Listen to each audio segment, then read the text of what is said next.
Samsung just debuted a battery that charges to full in just 9 minutes. How does battery swap compare to that? We're going to answer all that in this video.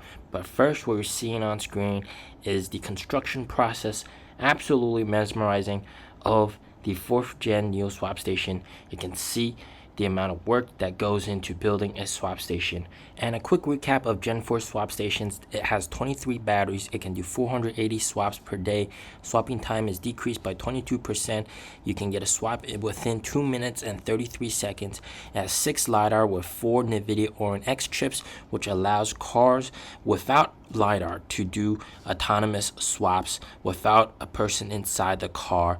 Basically, the swap station controls the car, tells the car where to go, and watches out for the surrounding of the car.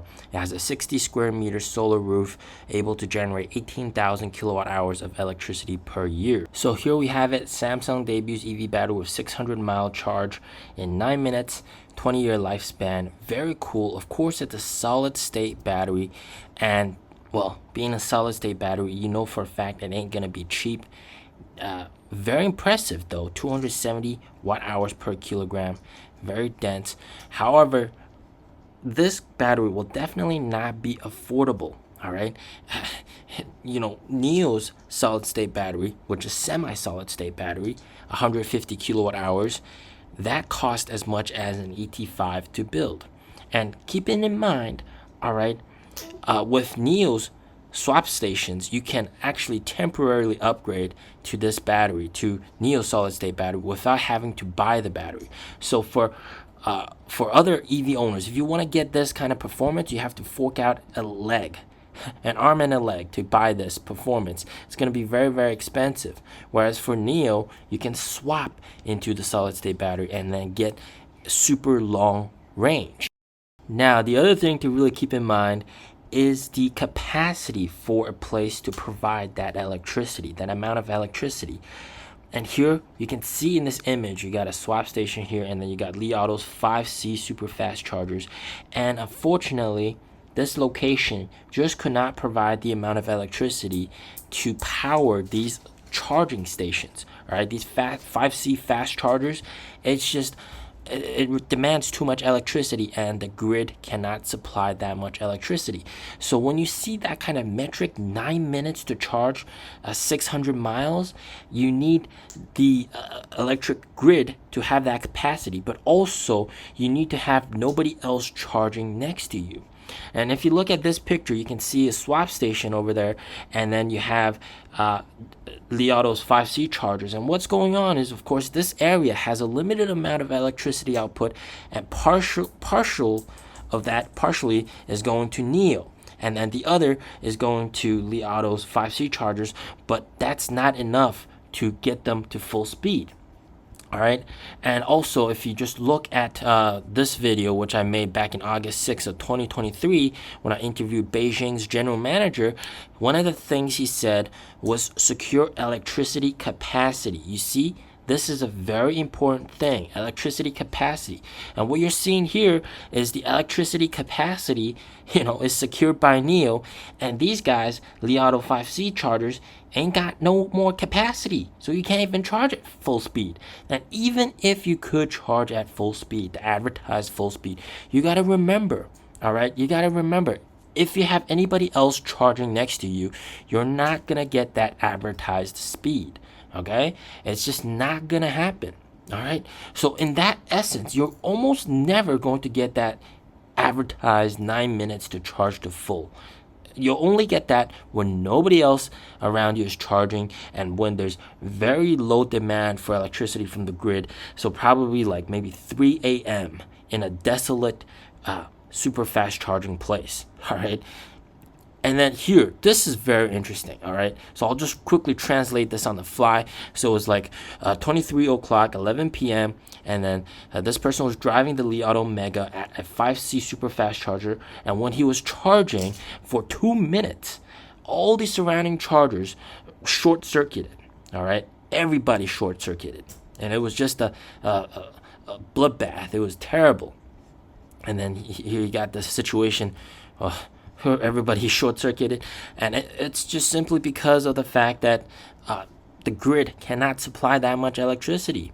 All right, it's just a matter of fact. So not only is he not able to charge at full speed, everybody else around him, all right, got their charging interrupted because of the infrastructure restriction.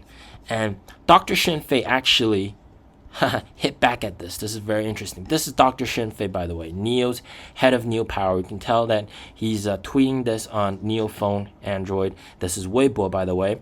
And he said that the reason this is happening is because imagine you have a water heater, all right? And that's good enough for one person to take a shower. But then if you have 10 people or a swarm of people taking a shower at the same time, of course, you're not going to have hot water for everybody. And this is the same logic that goes towards fast charging. You're never going to be able to supply super high voltage electricity to everybody. And that's just what it is. So when you see these headlines, fully charges in 9 minutes, you're never going to actually see that speed because the grid will never be able to provide that much electricity. And even if they were able to provide that much electricity, anybody that's charging next to you will make this time much longer. And let's not forget, this battery will be extremely unaffordable for most people. They're not going to be able to buy this battery, and even if you could, you're going to have those problems. Whereas with battery swap, of course, it stores the electricity and charges when there's little electricity demand from the grid, and it doesn't really jerk the grid around, and you're not going to have this kind of short circuit problem.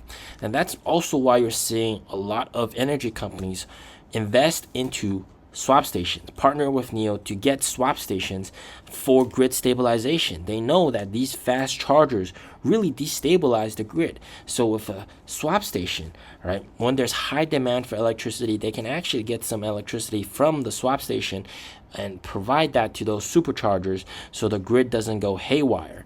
So this is very, very important. And a flexible battery upgrade, you don't have to spend an arm and a leg for this new battery. You can just rent it for one day, like NIO's right now.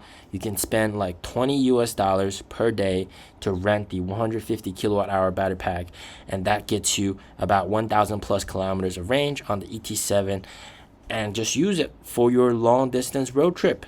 So you don't have to like fork out that much money at the get-go. You can buy the cheap battery and use the long-range battery, solid-state battery, if you need the range. Otherwise, just use your daily short-range battery. That's all you need to do, all right? And all these, these fast charging incidents, these fast chargers, turn off because there's not enough electricity capacity. It just shows you how important electricity capacity is, right, within the grid.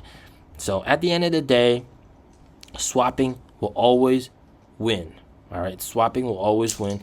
Fast charging will never replace battery swapping. That's the end of the verdict. All right. As always, stay safe, stay healthy. Peace out.